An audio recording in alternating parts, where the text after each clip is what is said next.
GRAP est composé d'établissements qui sont dans le secteur personnes handicapées.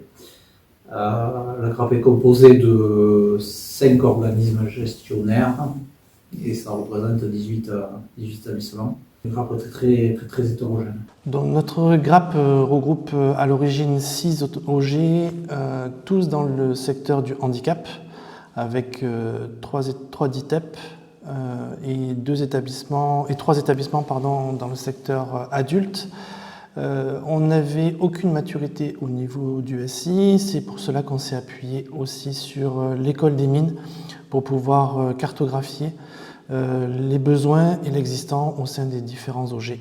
Nous avons monté cette GRAP avec 6 associations de l'Hérault, 2 associations du Tarn, une de Lozère et une du Gard, de façon à obtenir 21 finesses. On n'a effectivement pas de délégué informatique, on n'a rien de tout ça.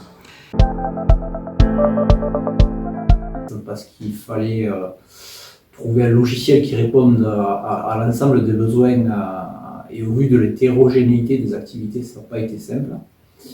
Donc on est parti sur une analyse des besoins en faisant des interviews des différents établissements, ce qui a amené un cahier, ce qui a abouti après un cahier des charges.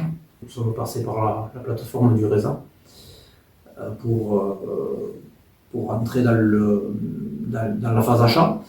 C'était de trouver un logiciel qui convienne à secteur handicap, mais avec des différences adultes-enfants, et avec une spécificité sur tout ce qui était hors connexion, donc la capacité de pouvoir saisir et assurer la traçabilité sans se connecter au serveur. Faire beaucoup de sourcing, déjà, ça peut être quelque chose d'intéressant de voir des logiciels. Nous avons fait deux comités de pilotage, un qui est stratégique, qui est composé des directeurs,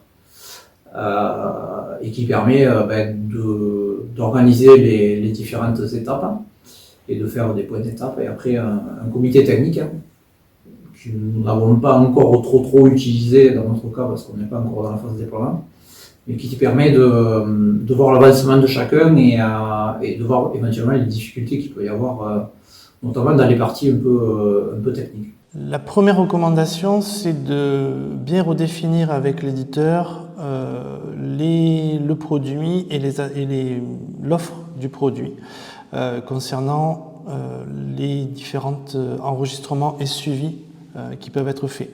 Deuxième point, c'est de s'assurer d'une disponibilité d'un chef de projet, déjà dans un premier temps, mais aussi d'un service après-vente ou en tout cas d'un service technique pouvant répondre à différentes sollicitations. En amont du dépôt du dossier à l'ARS, on a fait le choix d'une AMOA donc, qui nous accompagne sur ce choix définitif de logiciel.